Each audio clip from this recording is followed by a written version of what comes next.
আসসালামু আলাইকুম, সবাইকে স্বাগত জানাচ্ছি আমাদের আজকের ক্লাসে। কেমন আছো সবাই? আশা করি ভালো আছো। আজকে আমরা আসসালামু আলাইকুম, কেমন আছেন? হ্যাঁ, ওয়ালাইকুম সালাম, আলহামদুলিল্লাহ ভালো আছি।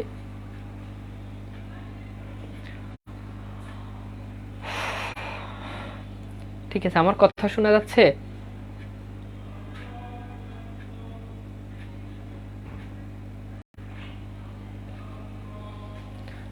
ঠিক আছে, আমরা চলে যাই আমাদের আজকের আলোচনায়। আজকে আমরা আলোচনা করব আমার পথ প্রবন্ধটা নিয়ে। আমার পথ প্রবন্ধ। আচ্ছা, তোমরা কি কেউ বলতে পারবা যে প্রবন্ধ আর গল্পের ভিতরে পার্থক্য কি? দেখো, প্রবন্ধ, আমার পথ, এটাকে কেন আমরা প্রবন্ধ বলি? এটাকে কেন আমরা কি বলি? প্রবন্ধ বলি।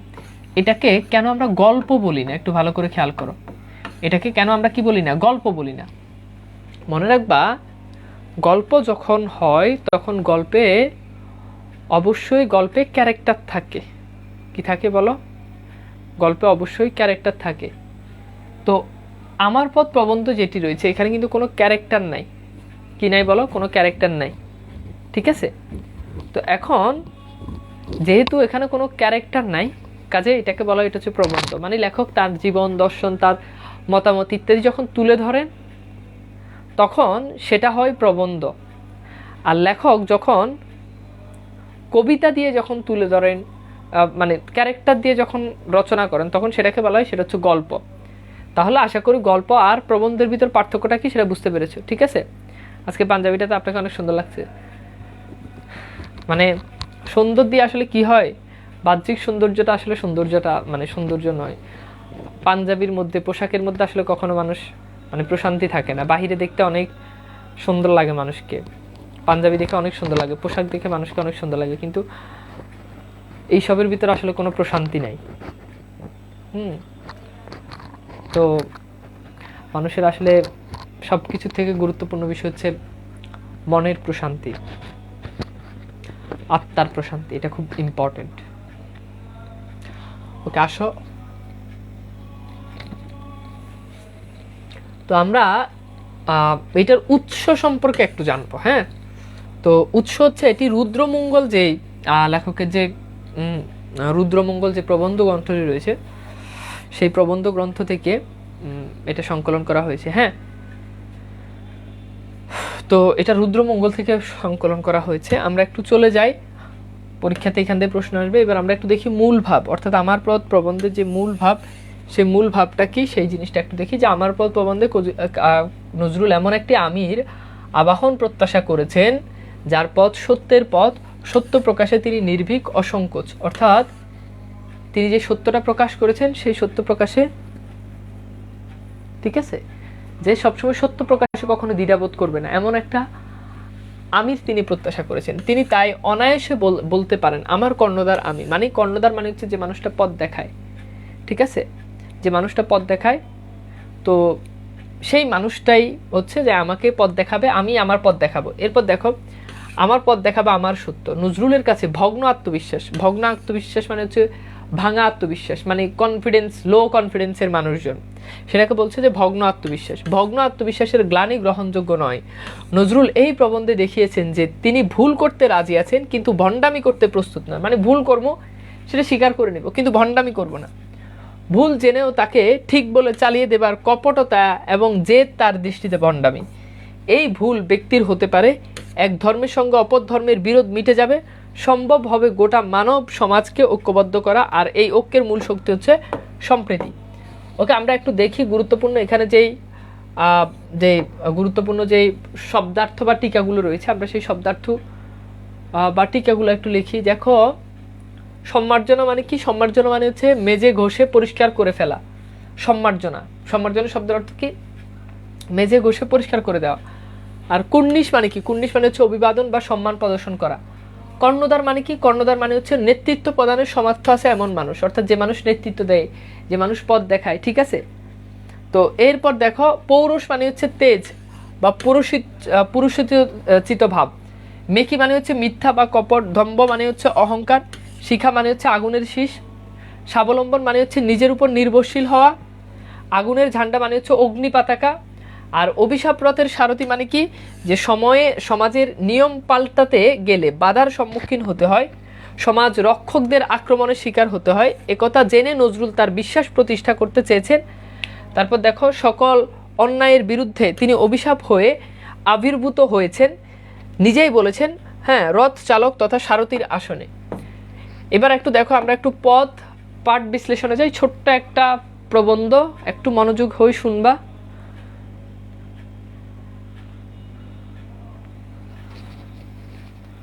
আসো,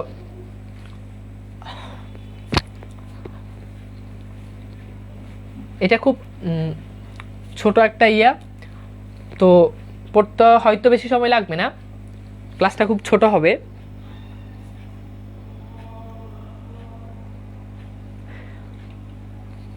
আচ্ছা, তেজ বুঝো? তেজ মানে পুরুষের যে ভাব, পৌরুষ বলতে আসলে তেজকে বুঝায়। তেজ, ঠিক আছে। তো আসো আমরা একটু গল্পটা একটু, প্রবন্ধটা একটু পড়ি। তো চলো আমরা একটু পড়ি। দেখো দেখো, আমার কর্ণধার আমি, মানে বলছেন যে কর্ণধার মানে কি, আমরা আগেই জানি যে পথ দেখাবে, অর্থাৎ বলেছেন যে আমাকে পথ আমিই দেখাবো, মানে আমাকে অন্য কেউ পথ দেখাবে না, আমি আমার নিজেকে পথ দেখাবো। এরপর দেখো, আমার পথ দেখাবে আমার সত্য। তাহলে লেখককে পথ দেখাবে কে? উত্তর হচ্ছে লেখকের সত্য। মানে মানুষ যদি সত্য জানে, সত্যিকার যদি নিজের সত্যকে যদি জানে, তাহলে সেই সত্যই মানুষকে পথ দেখাবে। এরপর দেখো, লেখক বলছেন, আমার যাত্রা শুরুর আগে, অর্থাৎ একেবারে শুরুর আগে আমি সালাম জানাচ্ছি, নমস্কার করছি আমার সত্যকে। তাহলে সালাম জানিয়েছেন এবং নমস্কার করেছেন কাকে? সত্যকে। এরপর দেখো বলছে, যে পথ আমার সত্যের বিরোধী, মানে যে পথ সত্যের বিরোধী, কিছু কিছু পথ আছে যেগুলো আসলে সত্য না, মিথ্যা, সেই জিনিসটাই বলছে যে সত্যের বিপরীত যেটা থাকে, অর্থাৎ মিথ্যা যেটা থাকে, সে পথ আর কোনো পথই আমার বিপথ নয়। অর্থাৎ বলেছেন যে আর যাই হোক, যে সত্যের বিরোধী অর্থাৎ মিথ্যা যে পথ থাকে, সেই পথ কখনোই আমার জন্য বিপদ নয়। মানে আমি আমার সত্যের উপর অটুট থাকলে মিথ্যা যেটা আছে বা আমার সত্যের বিরোধী পথ, সেটা কখনোই আমার জন্য বিপদ হতে পারে না। এরপর বলছে, রাজ ভয়, লোক ভয়, কোনো ভয় আমায় বিপদে নিয়ে যেতে পারবে না। রাজ ভয় বলতে বোঝানো হচ্ছে রাজা প্রদত্ত, রাজা যে ভয় দেখায়। লোক ভয় মানে হচ্ছে মানুষজন যে ভয় দেখায়, সেই ভয় কখনো আমাকে বিপদে নিয়ে যেতে পারবে না। এরপর বলছে, আমি যদি সত্য করে আমার সত্যকে চিনে থাকি, অর্থাৎ সত্যিকার অর্থে আমি শুধু আমার নিজের সত্যকে চিনি, ব্যাপারটা তা কিন্তু না। আমি যদি আমার নিজের সত্যকে যদি একদম সত্য করে যদি চিনি, আমার অন্তরে মিথ্যার ভয় না থাকে, তাহলে বাইরের কোনো ভয় আমার কিছু করতে পারবে না। অর্থাৎ আমি যদি আমার সত্যকে যদি চিনি, ধরো কেউ একজন তোমাকে বলছে তুমি অপরাধী, বাট তুমি আসলে অপরাধী না, তুমি কনফিডেন্টলি যে আমি কোনো অপরাধ করি না, তাহলে তোমার ভিতর থেকে জোর আসবে। বলছে যে বাহিরের কোনো ভয়। আর যে মানুষ চুরি করে, যে মানুষ মিথ্যা, তার কিন্তু বাহিরে কিন্তু একটা ভণ্ডামি, একটা মিথ্যার ভাব কিন্তু রয়ে যায়, ঠিক আছে।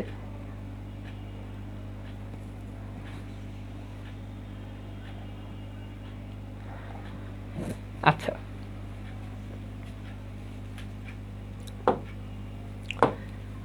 এইবার আসো, প্রশ্ন সলভ করো যে কবি কাকে সালাম নমস্কার জানাচ্ছেন, এটা সলভ করো। সত্যকে, কর্ণধারকে, তারপর হচ্ছে সত্য পথকে, বলো কি হবে?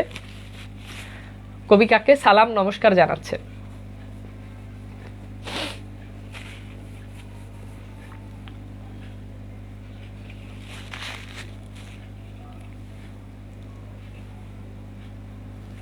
এটা কি হবে? ওকে, গুড। আসলে এটা হবে কি? সত্য। হ্যাঁ, কবি একদম তার যাত্রা শুরুর আগে কবি সালাম জানিয়েছেন, নমস্কার জানিয়েছেন কাকে? কবি সত্যকে। এরপরে দেখো, এরপরের প্রসঙ্গে আমরা একটু যাই। যার ভেতরে ভয় সেই বাইরে ভয় পায়। অর্থাৎ মানে তুমি যদি কোনো একটা খারাপ কাজ করো, ধরো তুমি কোনো একটা অন্যায় কাজ করতেছো, তাহলে অন্যায় কাজ করলে ধরো মাঝে মধ্যে হয় না যে তোমাদের ভিতরে আজকে কে কে স্কুলে বা কলেজে আজকে কে কে পড়া শিখো নাই, কিন্তু টিচার কিন্তু বলে নাই যে তুমি হাত তোলো বা কারা পড়া শিখো না হাত তোলো, কিন্তু চেহারা দেখেও বোঝা যায়। যে জিনিসটাই বলছে যে মানুষ যদি অন্যায় করে, মানুষ যদি মানে ভেতরে যদি ভয় থাকে, তাহলে সে বাইরে ভয় পায়। এরপর বলছে, অতএব যে মিথ্যাকে চিনে সে মিছেমিছি তাকে ভয় করে না। অর্থাৎ যদি কেউ মিথ্যাকে যদি চিনে, এটা আসলে মিথ্যা, সত্য মিথ্যার ভিতরে যদি পার্থক্য করে, তাহলে খেয়াল করে দেখো, তাহলে সে কখনো আর ওই যে মিছামিছি সে কাউকে আর ভয় করে না। তারপর দেখো যার মনে মিথ্যা সেই মিথ্যাকে ভয় পায়, অর্থাৎ মানুষের মনের ভিতরে যদি মিথ্যা থাকে, হ্যাঁ, তাহলে সেই মিথ্যাকে ভয় পায়। ওই যে বললাম না, চোরের মন পুলিশ পুলিশ একটা কথা আছে, ব্যাপারটা অনেকটাই এমন। এরপর খেয়াল করে দেখো, নিজেকে চিনলে মানুষের মনে আপনা আপনি এত বড় একটা জোর আসে যে সে আপন সত্য ছাড়া আর কাউকে কুর্নিশ করে না। মানে মানুষ যদি নিজেকে যদি চিনে তাহলে ভেতর থেকে একটা জোর আসবে। যেমন তুমি একটা জিনিস খুব ভালো পারো, এখন তোমাকে বলা হলো যে কে কে পারে, তুমি কিন্তু ভয় পাবা না, যে তুমি ডিরেক্টলি হাত তুলে বলবা যে আমি পারবো। কিন্তু আর তুমি একটা জিনিস খুব আজকে রাতে খুব ভালো করে পড়ো নাই, কালকে টিচার যখন ধরবে তখন তোমাকে যদি বলো, তুমি কিন্তু হাত তুলতে কিন্তু সংকোচ বোধ করবা, কারণ তুমি ওভাবে খুব ভালো করে ব্যাপারটা পড়ো নাই। এই জিনিসটাই এখানে বলছে যে নিজেকে যদি চিনো, নিজের উপর যদি আত্মবিশ্বাস থাকে আমাকে দিয়ে কখনো কোনো খারাপ কাজ হবে না, তাহলে ভেতর থেকে একটা জোর আসবে। সে আপন সত্য ছাড়া আর কোনো কিছুকে, মানে নিজের সত্য ছাড়া আর কোনো কিছুর কাছে সে মাথা নত করবে না, অর্থাৎ কেউ তাকে ভয় দেখিয়ে পদানত করতে পারবে না। অর্থাৎ মানুষের যদি ভিতরে যদি সাহস থাকে, ভিতরে যদি সত্যের উপর যদি অটুট থাকে, তাহলে কেউ তাকে ভয় দেখিয়ে আর যাই হোক নিচে নামাতে সে পারবে না। এই যে নিজেকে চেনা, আপনার সত্যকে আপনার গুরু পথ প্রদর্শক কাণ্ডারি বলে জানা, এটা দম্ভ নয়, অহংকার নয়, এটা আত্মাকে চেনার সহজ স্বীকারোক্তি। তাহলে কেউ যদি নিজের সত্যের উপরে যদি অটুট থাকে, নিজের উপর যদি আত্মবিশ্বাস থাকে, তাহলে আর যাই হোক, হ্যাঁ, সেটা কখনো মানে এটা দম্ভ কিংবা অহংকার নয়। এই যে নিজের সত্যকে চেনা, এটা হচ্ছে আত্মাকে চেনার সহজ স্বীকারোক্তি। এটাকে আত্মাকে চেনার সহজ স্বীকারোক্তি। আসলে আমরা একটু প্রশ্ন সলভ করি, কে ভেতরে ভয় পায়? যে নিজেকে চেনে, যে সত্য মানে, যে সত্য পথে, যার ভেতরে ভয় নেই। ভাইয়া কুর্নিশ মানে কি? মানে মাথা নত না করা, বুঝতে পেরেছ? ঠিক আছে, মাথা নত না করা, না মানা।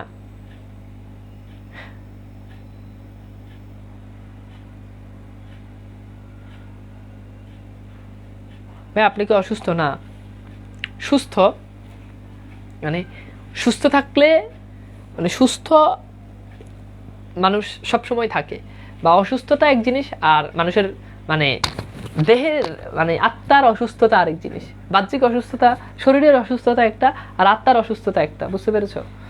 তো মানুষ সবসময় মানে শারীরিক অসুস্থতা নিয়ে থাকে না, তাই না?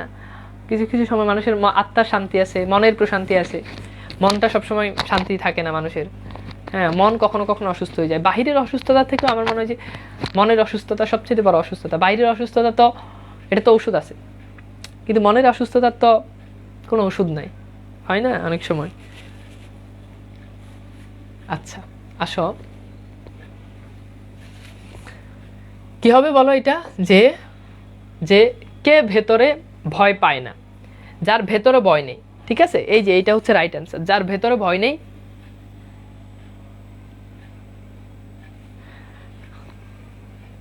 ওকে, আচ্ছা এরপর দেখো, খেয়াল করে দেখো, আর যদি এটাকে কেউ ভুল করে অহংকার বলে মনে করে, মানে এই যে নিজেকে চেনা, নিজের সত্যকে নিজের কাণ্ডারি বলে মনে করা, এইটাকে কেউ যদি অহংকার বলে মনে করো, তবুও এটা মন্দের ভালো। মানে এটা তবুও আর যাই হোক, এটা মন্দের ভালো, অর্থাৎ মিথ্যা বিনয়ের চেয়ে অনেক বেশি ভালো। মানে মিথ্যা বিনয়ের চেয়ে মানে অনেক বেশি ভালো। মিথ্যা বিনয় অনেক সময় মানুষকে খুব বেশি বিনয়, যে জায়গাতে তোমার বিনয় দেখানোর দরকার না, কোনো একটা পলিটিক্যাল লিডারকে দেখছো, তাকে তুমি সালাম দিয়ে অথবা তার পাশ দিয়ে চলে গেলে হয়। মিথ্যা বিনয়, হ্যাঁ ভাই সবসময় এটা করে, যেমন আমাকে মাঝে মধ্যে কিছু মানুষ দেখে, ভাই সবসময় আপনার ক্লাস করি, আপনার বই কিনছি, এই কিনছি, সে কিনছি। এখন অথচ ও কিন্তু ক্লাসই করে নাই, মানে ও হয়তো আমার চেনে, মুখ চেনা, ক্লাস করে নাই। তো এই যে এটা হচ্ছে মিথ্যা বিনয়। যে আর যাই হোক, নিজেকে চিনলে এটা কেউ যদি অহংকার বলে মনে করে, এটা মিথ্যা বিনয়ের চেয়ে ভালো। এরপর দেখো, অনেক সময় খুব বেশি বিনয় দেখাতে গিয়ে নিজের সত্যকে অস্বীকার করে ফেলা হয়। এই যে খুব বেশি বিনয় দেখতে গিয়ে, ভাই আপনার ক্লাস করি সবসময়, আপনার একটা ক্লাসও মিস করি না, এই যে মিথ্যা বিনয়টা দেখাতে গিয়ে কিন্তু সে কিন্তু মিথ্যা কথা বলতেছে। এতে মানুষ ক্রমেই ছোট করে ফেলে। মানে এই মিথ্যা বিনয় দেখাতে গেলে মানুষ বড় হয়, ব্যাপারটা তা কিন্তু না। মানুষ উল্টো নিজেই ক্রমে আরো ছোট হয়ে যায়, মাথা নিচু করে আনে। ওরকম বিনয়ের চেয়ে অহংকারের পৌরুষ অনেক ভালো, অর্থাৎ ওরকম বিনয়ের চেয়ে অহংকার করাটা আরো অনেক ভালো। ঠিক আছে, আচ্ছা এইবার আসো, খেয়াল করে দেখো, আমরা একটু দেখি যে মানুষ সত্যকে অস্বীকার করে কেন, বলতে পারবা এটা?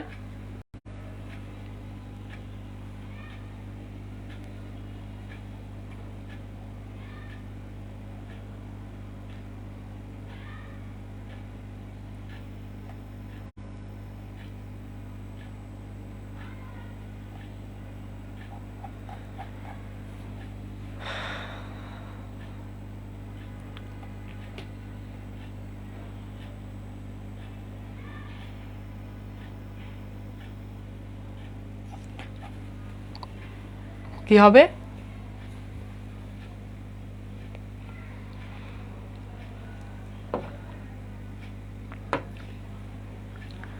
মানুষ সত্যকে অস্বীকার করে কেন? এইটা খুব বেশি বিনয় দেখাতে গিয়ে মানুষ কি করে? সত্যকে অস্বীকার করে। একদম লাইন থেকে পরীক্ষাতে প্রশ্নটা আসবে, ঠিক আছে? আচ্ছা, এইবার আসো খেয়াল করে দেখো, আমরা একটু দেখি। দেখো, এরপর বলা হচ্ছে, অতএব এই অভিশাপ রথের সারথীর স্পষ্ট কথা বলাটাকে কেউ যেন অহংকার বা আস্পর্ধা বলে মনে না করে। এখানে নজরুল তার নিজেকে অভিশাপ রথের সারথী হিসাবে উল্লেখ করেছেন, যে আমি অভিশাপ রথের সারথী, আমি স্পষ্ট কথা বলবো, আর স্পষ্ট কথা বলাটাকে অহংকার বা আস্পর্ধা বলে কেউ যাতে ভুল না করে। স্পষ্ট কথা বলার ভিতরে একটা অভিনয় নিশ্চয়ই থাকে, কিন্তু তাকে কষ্ট পাওয়াটা দুর্বলতা। অর্থাৎ কেউ যদি তোমাকে যদি স্পষ্ট কথা বলে, সেটা তো দুর্বলতা, মানে সেটাকে দুর্বলতা মনে করার কোনো কারণ নাই। কেউ যদি তোমাকে স্পষ্ট কোনো কথা বলে, স্পষ্ট কথা সবসময় বলতে হবে, এবং এটা হজম করারও মানসিকতা থাকতে হবে। এই জন্য স্পষ্ট কথা বলা ভালো। হয় না মাঝে মধ্যে আমরা এমন অনেক কিছু করে থাকি, মানে স্পষ্ট কথা বলি না, যে এই স্পষ্ট কথা না বলার কারণেই আসলে ঝামেলাটা হয়। যে কোনো জায়গাতে যদি মানুষ যদি স্পষ্ট কথা যদি বলে, তাহলে ইন্টারনাল মানুষের যেই দ্বন্দ্ব, সেগুলো আর থাকে না। তো এই জন্য আমাদেরকে সবসময় মানে স্পষ্ট কথা বলতে হবে। আমি ধরো তোমাকে কেউ পছন্দ করে, তুমি বলবা যে আমি আমি ভালোবাসি না, শেষ। কিন্তু এমন একটা ভাব ধরা যে স্পষ্ট না বলে মানে বাসি আবার বাসি না, এরকম দোটানা কথাবার্তা যেটা, সেইটা তো বলছে যে স্পষ্ট কথা বলা, এটা এটা শুনে কেউ যদি কষ্ট পায়, তাহলে মানে কষ্ট পাওয়াটাও এটা দুর্বলতা। তারপর দেখো, নিজেকে চিনলে, নিজের সত্যকে নিজের কর্ণধার মনে জানলে তার নিজের শক্তির উপর অটুট বিশ্বাস আছে। তো এরপর দেখো বলছে যে নিজেকে চিনলে, নিজের সত্যকে যদি নিজের কর্ণধার হিসেবে জানে, নিজের শক্তির উপর একটা অটুট বিশ্বাস যদি থাকে, আর এই স্বাবলম্বনতাই, স্বাবলম্বন মানে কি? মানে পরাবলম্বনের ঠিক বিপরীত। স্বাবলম্বন মানে কি? মানে অন্যের উপর অবলম্বন, নিজের উপর নিজের আত্মবিশ্বাস, নিজের উপর নিজে চলা, সেই জিনিসটাকে বলছে এই স্বাবলম্বন। এই নিজের উপর অটুট বিশ্বাস রাখতে শিখাচ্ছিলেন গান্ধীজি। অর্থাৎ এই যে গান্ধীজি, মহাত্মা গান্ধীর কথা উল্লেখ করেছেন, তিনি আমাদেরকে শিখাচ্ছেন যে নিজের উপর বিশ্বাস রাখতে হবে। ওকে, কিন্তু আমরা তার কথা বুঝলাম না। আমি আছি এই কথা না বলে আমরা বলতে লাগলাম গান্ধীজি আছেন, মানে বলতেছে যে আমি আছি এই কথা বললেই তো হয়, কিন্তু বলতেছে যে যে গান্ধীজি আছেন। অর্থাৎ এখন তোমরা বাংলা পড়তেছো, বাংলা তোমরা যদি বলো আরে তানভীর ভাই তো বাংলা সবই পারে, এই কথা বলে যদি বসে থাকো, তুমি নিজে পড়বা, এই কথা না বলে যদি আমার উপর যদি বিশ্বাস করো, আমার উপর যদি ভক্তি রাখো, তাহলে কি তোমার পড়াশোনা হবে না? গান্ধীজি আমাদেরকে শেখাচ্ছেন যে নিজের উপর অবলম্বন করো, নিজেকে বিশ্বাস করো, নিজের উপর অটুট থাকো। কিন্তু আমরা বললাম, আমি আছি এই কথা না বলে আমরা বলতে লাগলাম গান্ধীজি আছেন। ওকে, এরপর আসো খেয়াল করে দেখো, এটা একটু সলভ করো। আমার পথ প্রবন্ধে নজরুল কাকে, মানে তাকে কি বলেছেন? সত্যের প্রতীক, সত্যের কাণ্ডারি, মিথ্যার ধস, অভিশাপ রথের সারথি। অভিশাপ রথের সারথি কি একদম ক্লাসের প্রথম দিকে বলেছি। অভিশাপ রথের সারথি, সারথি মানে হচ্ছে রথ, মানে যে অভিশাপ রথ, মানে অভিশাপকে ধ্বংস করার জন্য যে মানুষটা রথ, মানে যে মানুষটা এটার অভিশাপকে ধ্বংস করার জন্য যে দায়িত্ব নিয়েছেন। বুঝতে পেরেছ?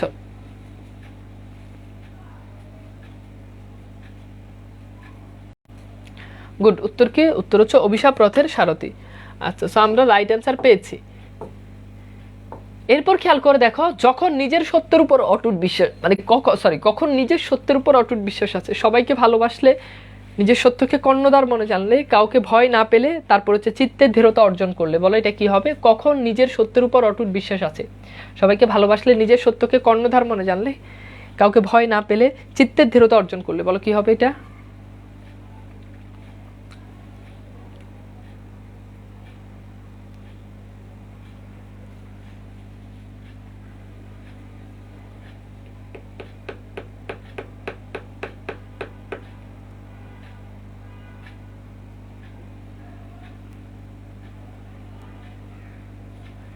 আচ্ছা, তার মানে খেয়াল করে দেখো এখানে কি হবে। এখানে আমরা উত্তর পাচ্ছি যে নিজের সত্যকে নিজের কর্ণধার মনে জানলে। ওকে, আচ্ছা, এরপর দেখো এই প্রশ্নটা সলভ করো, যে কোন ধরনের কথা বলায় একটা অভিনয় নিশ্চয়ই থাকে? মিথ্যা, স্পষ্ট, অসত্য, অস্পষ্ট।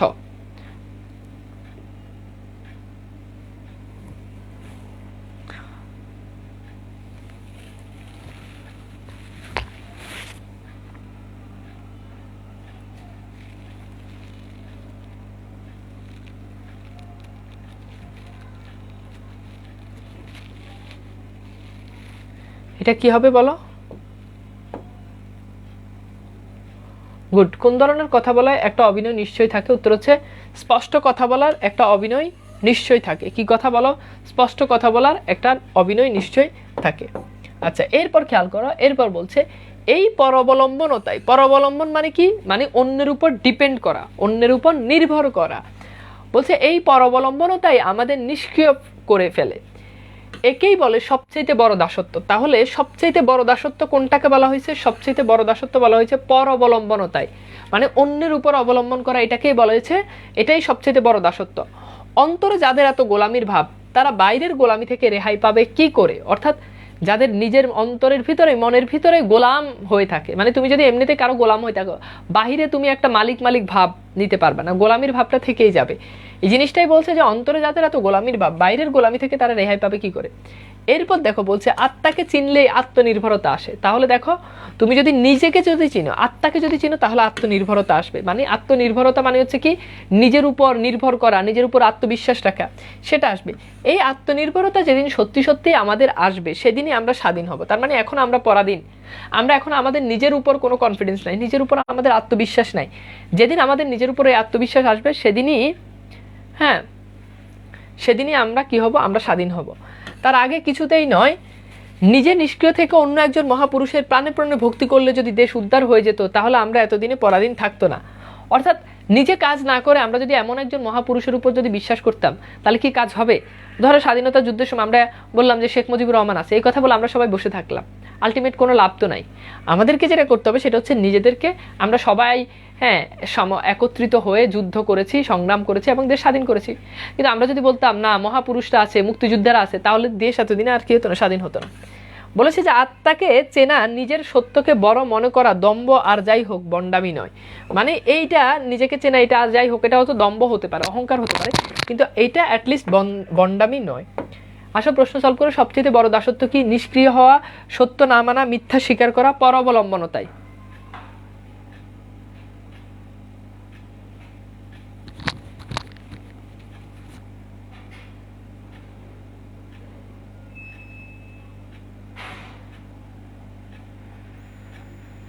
ওকে, গুড, একটু ট্রাই করো। Good. D D Habiba Ripa, সবাই একটু দেখো এটা পারো কিনা।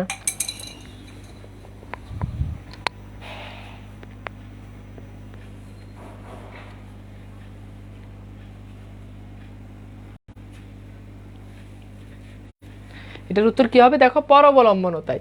এটা কিন্তু আমরা কিন্তু বলেছি যে পরাবলম্বনতায়। ওকে ওকে, এরপর খেয়াল করো, এরপর বলা হচ্ছে যে এ দম্ভ শির উঁচু করে, পৌরুষ করে, মনে একটা ডোন্ট কেয়ার ভাব আনে। এই দম্ভ বলতে কোন দম্ভকে বোঝাচ্ছে? যে নিজের উপর আত্মবিশ্বাস রাখা, নিজের সত্যকে নিজে চেনা, এইটা একটা ডোন্ট কেয়ার ভাব আনে। আর যাদের এই তথাকথিত দম্ভ আছে, মানে যাদের এই তথাকথিত দম্ভ বলতে ওই যে মনে করে নিজেকে, নিজের উপর আত্মবিশ্বাস রাখা, ঠিক আছে, নিজের উপর আত্মবিশ্বাস রাখা, এই দম্ভ যাদের আছে শুধু তারাই অসাধ্য সাধন করতে পারবে। অর্থাৎ তারাই কেবল অসাধ্য সাধন করতে পারবে যারা নিজেকে চেনে, নিজের উপর যাদের আত্মবিশ্বাস আছে। যার বৃত্তি পচে গেছে তাকে একদমই উপড়ে ফেলে নতুন করে বৃত্তি না আগাতলে তার উপর ইমারত যতবারই খাড়া করা যাবে ততবারই তা পড়ে যাবে। অর্থাৎ ধরো তুমি কোনো একটা বিল্ডিং বানাবা, এটার ভিত্তিটা যদি খুব নড়বড়ে হয়, ফাউন্ডেশন, তাহলে উপরে তুমি যত বড় বিল্ডিং তুলবা সেটা ভেঙে যাবে, সেটা নিচের দিকে নেমে যাবে। এই জন্য লেখক বলেছেন যে যদি তুমি, তোমাকে যেটা করতে হবে সেটা হচ্ছে তোমাকে ভিত্তিটা আগে ভালো করে শক্ত করে তোমাকে গাঁথতে হবে।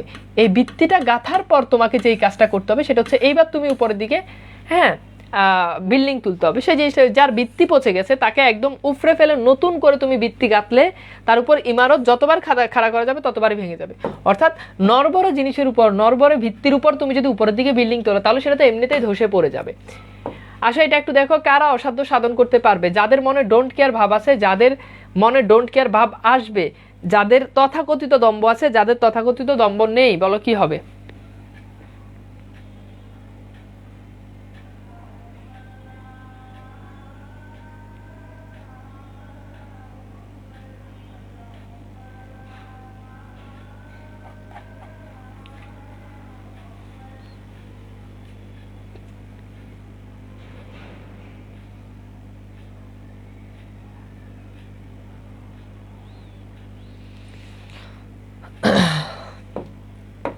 গুড। এটা কি হবে বলো? গুড। কি হবে? যাদের তথাকথিত কি আছে? যাদের তথাকথিত দম্ভ আছে, যাদের তথাকথিত দম্ভ আছে। আচ্ছা, এরপর দেখো, এরপর বলছে যে কি বলেছে দেখো, বলেছে যে দেশের যারা শত্রু, দেশের যা কিছু মিথ্যা, বন্ডামি, মেকি, তা সব দূর করতে প্রয়োজন আগুনের সম্মার্জনা। সম্মার্জনা মানে কি? আমরা আগেই দেখেছি, মানে গোশে মেজে তুলে ফেলা। তো বলছে যে দেশের যারা শত্রু, অর্থাৎ দেশের মধ্যে যা কিছু মিথ্যা আছে, দেশে যা কিছু শত্রু আছে, বন্ডামি আছে, মেকি আছে, মেকি মানে হচ্ছে মিথ্যা, তার সব কিছু দূর করার জন্য প্রয়োজন হবে আগুনের সম্মার্জনা, মানে আগুন দিয়ে গোশে মেজে তুলে ফেলা, সেই জিনিসটাকে বলছে। এরপর দেখো, আমার এমন গুরু কেউ নেই যার খাতিরে সে আগুন সত্যকে অস্বীকার করে কারোর মিথ্যা বা বন্ডামিকে প্রশ্রয় দিবে। অর্থাৎ বলছে আমার এমন কোনো গুরু নেই। অনেক সময় হয় না যে উপর মহলের কথায় মানুষ মিথ্যাকে সত্য বলে চালিয়ে দেয়, হ্যাঁ, তোমার কোনো সিনিয়র কেউ বলছে, তখন বলছে যে তুই এটা বলিস, কিন্তু আসলে এটা মিথ্যা, কিন্তু তুমি কি করলা? তুমি ওই মিথ্যাটাকে সত্য বলে চালিয়ে দিলা। বলছে নজরুল বলছে যে আমার এমন কোনো গুরু নেই, আমার এমন কোনো গুরু নেই যে গুরুর কারণে আমি কি করব, মানে আমি মিথ্যাটাকে সত্য বলে চালিয়ে দিব বা আমি এই বন্ডামিকে প্রশ্রয় দিব। এরপর দেখা, আমি সেই দাসত্ব হতে সম্পূর্ণ মুক্ত, মানে এই যে অন্যের কথার উপর সত্যকে মিথ্যা বানিয়ে ফেলা, বলছে যে আমি সেই দাসত্ব থেকে সম্পূর্ণ মুক্ত। ঠিক আছে, এরপর দেখো বলছে যে আমি কোনোদিনই কারোর বাণীকে বেদবাক্য বলে মেনে নিব না। বেদবাক্য মানে কি? বেদবাক্য মানে হচ্ছে যে যেটা বলছে, আমার এমন কেউ নাই যে সে এটা বললে আমি একদম ধোয়া তুলসী পাতার মতো তার কথা বিশ্বাস করে নিব। বেদের যে বাক্য থাকে সেটাকে বলে বেদবাক্য। যেমন মুসলিমরা মনে করে থাকে যে কোরআন শরীফে যে আয়াতগুলো আছে বা যে বাক্যগুলো আছে এগুলো চিরন্তন সত্য। তো লেখক এখানে বেদবাক্যের কথা এভাবেই বলেছেন, যদি তার সত্যতা প্রাণে সাড়া না দেয়। অনেক সময় সত্য জিনিস শুনলে বোঝা যায়, মন থেকে একটা মন থেকে একটা সাড়া দেয়, সেই জিনিসটাই বলছে যে সাড়া না দেয়, না বুঝে বুঝার বন্ডামি করে 5 জনের শ্রদ্ধা আর প্রশংসা পাওয়ার লোভ আমি কোনোদিনই করব না। মানে না বুঝে বুঝার বন্ডামি। অনেক সময় হয় না, তোমাদেরকে বলা হয় যে বুঝছো কিনা, বলছে যে পড়া বুঝছো কিনা, তোমরা বলে হ্যাঁ স্যার বুঝছি, আপনি পড়াইছেন, আবার না বুঝে কিভাবে থাকি, বুঝছি আপনি অনেক ভালো পড়ান, জোস পড়ান, এইসব কথাগুলো বলো না। এই জিনিসটাই বলছে যে না বুঝে বুঝার বন্ডামি করা, মানে আর শ্রদ্ধার প্রশংসা পাওয়ার লোভ লেখক কখনোই করে না। এইবার দেখো, এটা একটু দেখো, কবি কি থেকে সম্পূর্ণ মুক্ত? পরাধীনতা, দাসত্ব, মিথ্যার পৌরুষত্ব, বেদবাক্য, বলো কি হবে?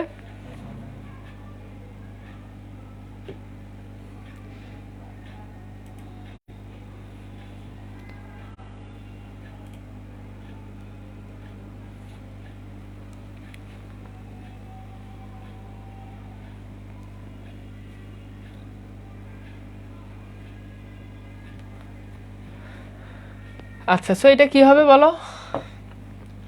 এটা হবে কি? আমি সেই দাসত্ব থেকে সম্পূর্ণ মুক্ত, আমি সেই দাসত্ব থেকে সম্পূর্ণ মুক্ত। ঠিক আছে, খ। এরপর দেখো, প্রাবন্ধিক কাজী নজরুল ইসলাম কি করতে চান না? না বুঝে বুঝার বন্ডামি, না বুঝে বুঝার অভিনয়, বুঝে না বুঝার বন্ডামি। দেখো, বুঝে না বুঝার বন্ডামি, তারপর দেখো বুঝে না বুঝার অভিনয়, বলো কি হবে এটা?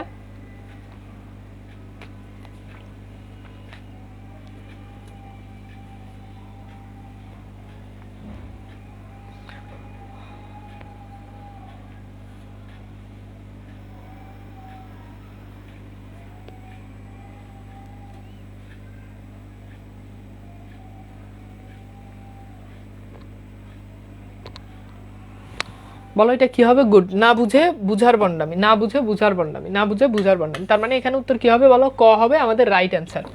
ক কি হবে? ক হবে রাইট অ্যান্সার। আচ্ছা, এরপর খেয়াল করে দেখো, মানুষ ধর্মই সবচেয়ে বড় ধর্ম, হিন্দু মুসলমানের মিলনের অন্তরায় বা ফাঁকি কখনোই তা দেখিয়ে দিয়ে এর গলদ দূর করা আমার এ পথের অন্যতম উদ্দেশ্য। অর্থাৎ লেখকের পথের অন্যতম উদ্দেশ্য কি? যে মানে মানুষ ধর্মই সবচেয়ে বড় ধর্ম। মানুষ ইসলাম ধর্ম, হিন্দু ধর্ম, সেই ধর্মগুলো পরে, কিন্তু আগে মানুষকে মানুষ হিসাবে ভাবতে হবে। মানুষ ধর্মই বলছে যে মানব ধর্ম এটাই সবচেয়ে বড় ধর্ম। আর লেখকের চিন্তা হচ্ছে যে হিন্দু মুসলমান মিলনের অন্তরায় বা ফাঁকি কোনখানে তা দেখিয়ে দিয়ে এর গলদ দূর করতে হবে। এরপর দেখো বলছে যে মানুষে মানুষে যেখানে প্রাণের মিল, আদতে সত্যের মিল, সেখানে ধর্মের বৈষম্য কোনো হিংসার দুশ্মনির ভাব আনে না। যার নিজের ধর্মের বিশ্বাস আছে, যে নিজের ধর্মের সত্যকে চিনেছে, সে কখনো অন্য ধর্মকে ঘৃণা করতে পারে না। অর্থাৎ মানুষ যদি নিজের ধর্মকে যদি চিনে, পৃথিবীর প্রত্যেকটা ধর্মই কিন্তু বলে যে অন্য ধর্মকে ঘৃণা করা যাবে না, সকল ধর্মকে সমান মূল্যায়ন করতে হবে। লেখক এখানে এই জিনিসটাই বলছে যে কেউ যদি নিজের ধর্মকে যদি ভালো করে যদি জানে, তাহলে সে কখনো অন্য ধর্মকে ছোট করতে পারে না বা অন্য ধর্মকে ঘৃণা করতে পারে না।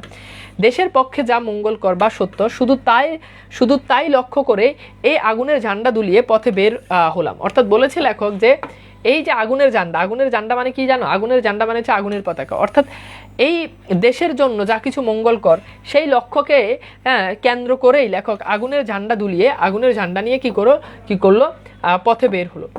এরপর দেখো, খেয়াল করে দেখো, আমার পথ প্রবন্ধে প্রাবন্ধিক কি ঝুলিয়ে বের হলেন? ফুলের মালা, আগুনের ঝান্ডা, আগুনের অস্ত্র, বিষের বাঁশি। বলো কি হবে?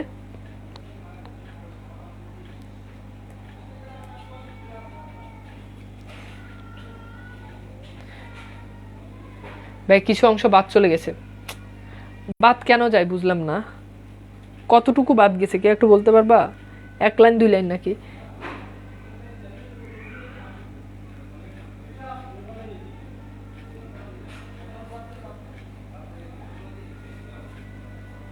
আমার কাছে তো বইটাও নাই।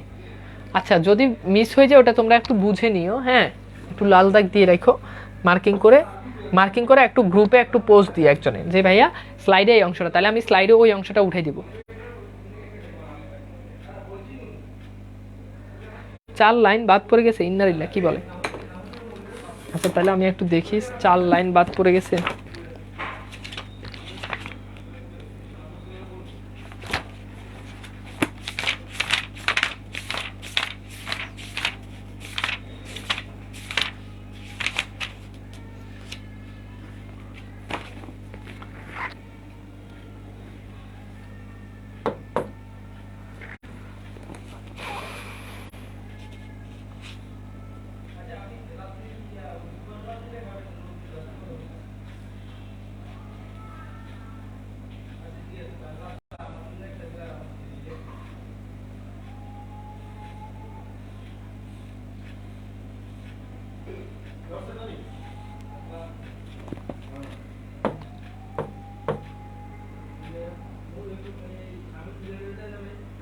আচ্ছা হ্যাঁ হ্যাঁ হ্যাঁ, আচ্ছা আমি যে অংশটা মিসিং হয়েছে আমি ওই অংশটা একটু পড়ি। দেখো ওই অংশে বলা হচ্ছে যে ভুলের মধ্য দিয়ে গিয়েই তবে সত্যকে পাওয়া যায়। অর্থাৎ এই যে ভুলটা, এই ভুলের মধ্য দিয়ে মানুষ যখন ভুল করে, ভুল করতে করতে পরেই মানুষ সেই মানে ভুল করলেই মানুষ শুদ্ধটা জানতে পারে। তো তুমি যদি একবার ভুল করো এবং সেই ভুল যদি মানুষ যদি ধরিয়ে দেয়, তুমি একটা জিনিস বারবার একটা সেন্টেন্স তুমি ভুল পড়তেছো, তুমি জানো সেটা ভুল, কিন্তু কেউ যদি ধরিয়ে দেয় তাহলে তুমি শিখতে পারবা। তো বলছে যে ভুলের মধ্য দিয়ে গিয়ে সত্যকে পাওয়া যায়। এরপর দেখো, কোনো ভুল করছি বুঝতে পারলে আমি প্রাণ খুলে তা স্বীকার করে নিব, কিন্তু না বুঝে বা ভয়ে নয়। মানে কারো ভয়ে আমি ভুল করেছি আমি সেটা স্বীকার করে নিব, কিন্তু কারো ভয়ে আমি সেটাকে স্বীকার করে নিব এমনটা না, আমি স্বেচ্ছায় সেটাকে স্বীকার করে নিব। এরপর দেখো, কিন্তু না বুঝেও নয়, হ্যাঁ ভয়েও নয়, ভুল করেছি বুঝেও যদি জেদের খাতিরে বা বজায় রেখে, হ্যাঁ রাখবার জন্য ভুলটাকে ধরে থাকবো না। অর্থাৎ আমি যেটা বলেছি সেটাই সঠিক, আমি যেটা বলেছি সেটাই শুদ্ধ, এরকম নিজেকে বড় করার জন্য আমি কখনোই নিজের ভুল স্বীকার করব না, এমনটা হবে না। এরপর দেখো, তাহলে আমার আগুন বলতে এখানে বোঝানো হচ্ছে যে সত্য প্রতিষ্ঠা। তাহলে আমার আগুন সেদিনই নিভে যায়, মানে আমি সত্য প্রতিষ্ঠা আর করতে পারবো না, সেদিনই সত্য প্রতিষ্ঠা করার আন্দোলন নিভে যাবে। একমাত্র মিথ্যার জলই এই শিখাকে নিভাতে পারবে, মিথ্যার জলই এই শিখাটাকে কি করতে পারবে? নিভিয়ে ফেলতে পারবে। এরপর দেখো, তাছাড়া কেউ নিভাতে পারবে না, অর্থাৎ মিথ্যার জল ছাড়া কেউ আর নিভাতে পারবে না। আচ্ছা এইবার খেয়াল করে দেখো, আমরা একটু দেখি, তো আমরা যেখানে ছিলাম এই পয়েন্টটাতে যাই। এরপর দেখো আমরা একটু দেখি, এই প্রশ্নটা একটু সলভ করো যে হিন্দু মুসলমান কি দেখিয়ে দিয়ে এ গলদ দূর করা প্রাবন্ধিকের অন্যতম উদ্দেশ্য। দেখো এটা কবিতার লাইন থেকে পরীক্ষাতে। বজায় না রেখে মানে একঘেয়েমি আর কি, নিজের উপর অটুট থাকা। বুঝতে পেরেছ? বুঝছো আসিফ? যে নিজের কথার উপর অটুট থাকা, নিজেকে বড় মনে করা, ছোট না হওয়া। ঠিক আছে, ওকে ক্লিয়ার? আচ্ছা, তো এখানে দেখো একদম আমাদের প্রবন্ধের লাইন থেকে পরীক্ষাতে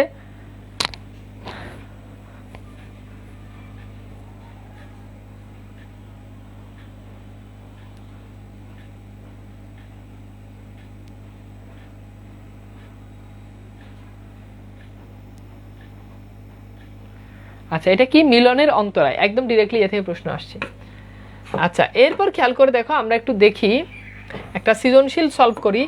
হ্যাঁ, সো আশা করি মোটামুটি আমরা বুঝতে পেরেছি যে কীভাবে পড়তে হবে। আমি প্রত্যেকটা সেন্টেন্স, প্রত্যেকটা ওয়ার্ড বাই ওয়ার্ড ধরে ধরে তোমাদেরকে বুঝিয়ে দিয়েছি। আই হোপ কোনো প্রবলেম হবে না।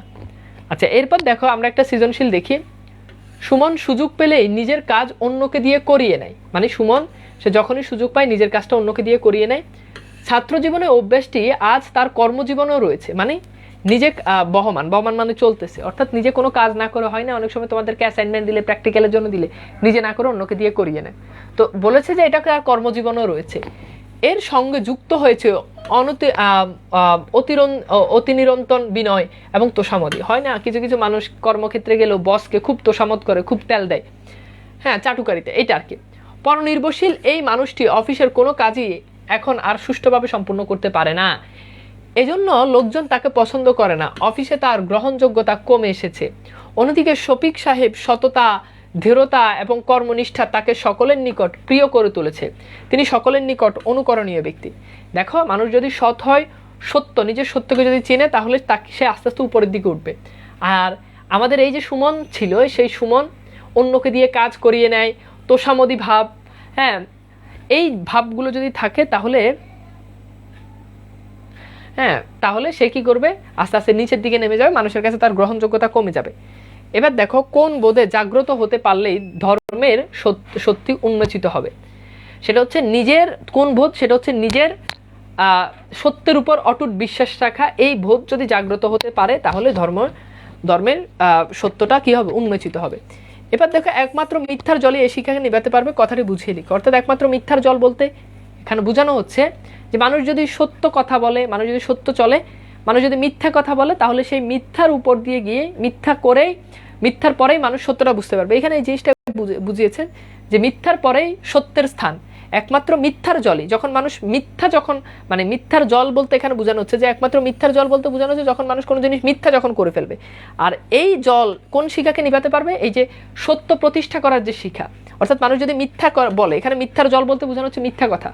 মানে কোনো একটা জিনিস ভুল করার পরেও যদি সেটাকে ধামাচাপার দেওয়ার জন্য যদি মিথ্যা বলে, তাহলে সেই মিথ্যায় করলে সেই যে সত্য প্রতিষ্ঠার যে শিখা, সেটা আস্তে আস্তে কি হয়ে যাবে, বন্ধ হয়ে যাবে। এটাকে তুমি ব্যাখ্যা করে লিখতে হবে। এবার দেখো, উদ্দীপকের সুমনের মধ্যে আমার পদ প্রবন্ধের কোন দিকটি ফুটে উঠেছে।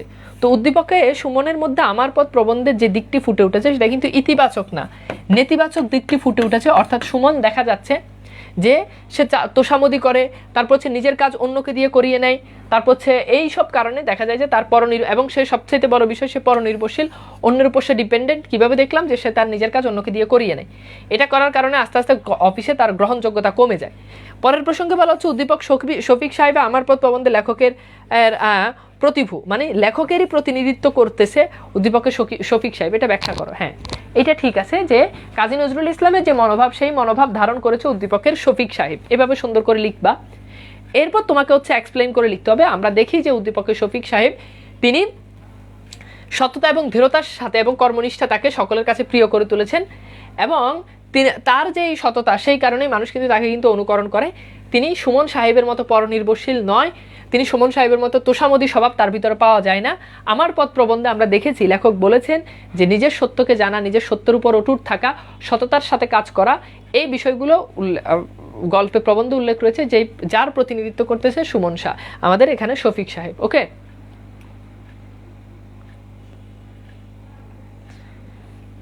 এখন ব্যান করে দিব কিন্তু, ঠিক আছে? আমাকে একটু বলো যে এই প্রবন্ধটা বুঝতে পেরেছো কিনা, কারো কোনো প্রশ্ন আছে কিনা। উল্টাপাল্টা কমেন্ট করার তো দরকার নাই তো। আসো, এইবার বলো এই প্রবন্ধটা বুঝতে পেরেছো কিনা। খুব ছোট একটা প্রবন্ধ আজকে আমরা পড়লাম, ঠিক আছে? বলো কারো কোনো প্রশ্ন আছে কিনা। বাসায় ভালো করে সৃজনশীলগুলো একটু প্র্যাকটিস করো। ওকে, সো সবাই জি বিজিয়া বুঝছি। ওকে, ধন্যবাদ।